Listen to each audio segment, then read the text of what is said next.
Buenos días, este es un resumen de la clase de evolución vista anteriormente. En primer lugar, se entiende por evolución que es un proceso que da origen a la biodiversidad o diversidad de seres vivos en el planeta Tierra. Ahora, ¿cuál es el origen de la diversidad biológica? La diversidad biológica puede ser explicado por el fijismo y el evolucionismo, pero antes que todo, tenemos que definir qué es la diversidad biológica o biodiversidad. La biodiversidad es toda la variación biológica desde el nivel de los genes individuales hasta los ecosistemas, tal y como se observa en la figura. O sea, todo ser vivo, en modo muy simple.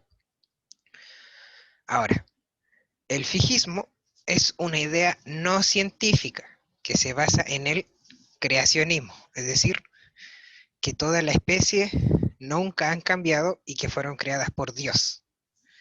En su contraparte, tenemos el evolucionismo, que es una idea científica basada en la interpretación de los fenómenos naturales.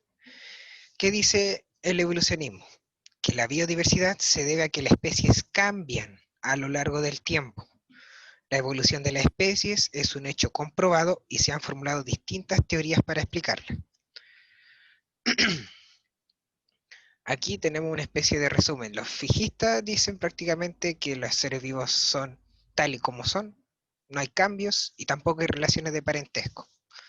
En cambio, los evolucionistas dicen que los seres vivos son distintos, pero tienen una relación de parentesco y esta relación de parentesco permite inferir que tienen un origen en común, es decir, un ancestro en común, una especie antigua que dio origen a diversas especies, de las cuales algunas sí tienen cierto parecido.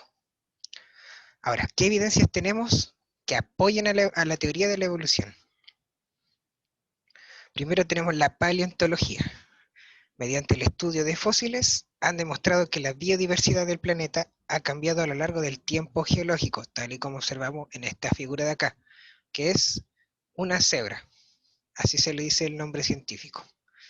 Y ahí presentan los diversos cambios tanto en el cráneo como en las patas.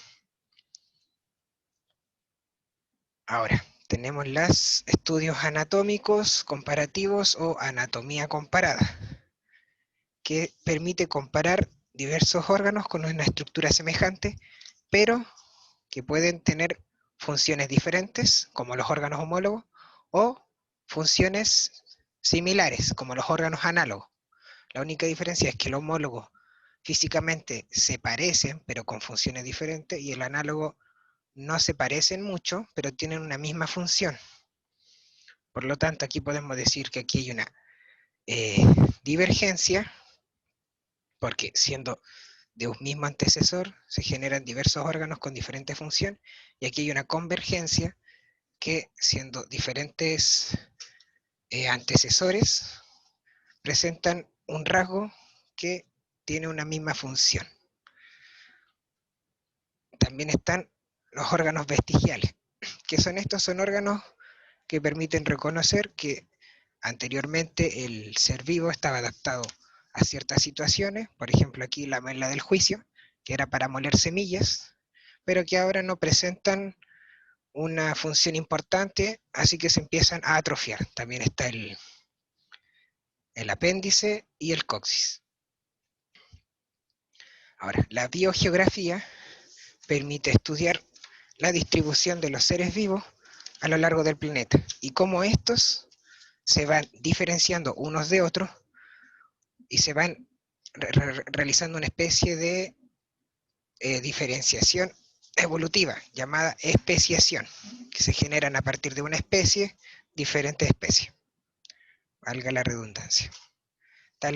También otra prueba de que el evolucionismo sí es una prueba de que sea verdad esto de la biodiversidad y la evolución, es la embriología comparada, que son investigaciones que demuestran que los genes que regulan el desarrollo de esta etapa están altamente conservados en animales con simetría bilateral, o sea, que son iguales en diferentes procesos del desarrollo. Aquí, por ejemplo, vemos el pez, un anfibio, un reptil, ave, un cerdo, un becerro, un conejo y el humano. Al principio poseen una estructura similar y luego se van diferenciando unos de otros. También tenemos otra prueba más, la biología molecular, que mediante análisis moleculares comparativos del ADN y proteínas de distintas especies se han descubierto sus relaciones filogenéticas, es decir, en modo más sencillo, su árbol genealógico. Aquí, como se puede ver, que desde un ancestro en común se pueden originar diferentes especies y cómo éstas se relacionan uno con otro, viendo el código genético que comparten, que puede tener un porcentaje aproximado de similitud de un 95%, más o menos.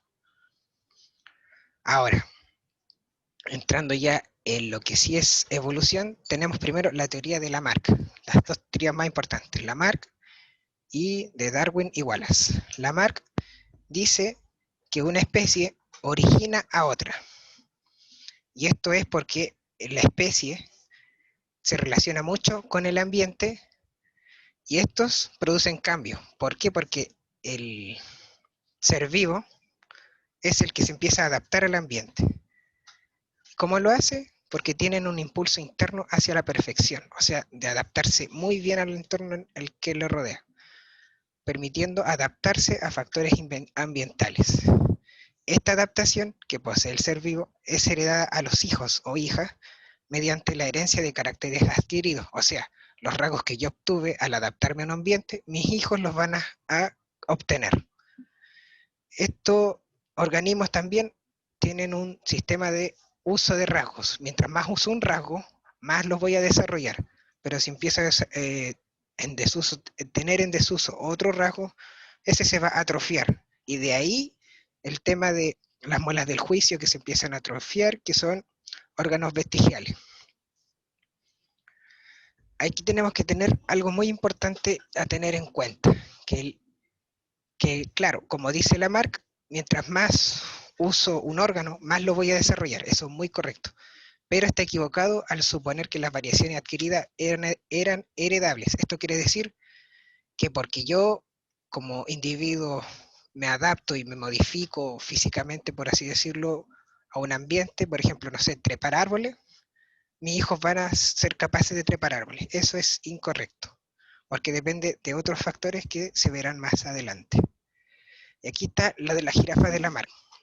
Lo que él dice es que si las jirafas tienen un cuello muy corto, van a empezar a estirarse para alcanzar su comida que está en la copa de los árboles. De tal forma que las primeras generaciones van a ser de cuello corto y a medida que pasa el tiempo se van a ir adaptando y van a ir creciendo del cuello los hijos que vienen a continuación de los anteriores. O sea que ese rasgo va a ser adquirido sí o sí. Y en eso tenía un error, porque no todos los individuos son iguales entre sí y presentan variaciones genéticas y morfológicas, cosa que no lo consideraba Lamarck.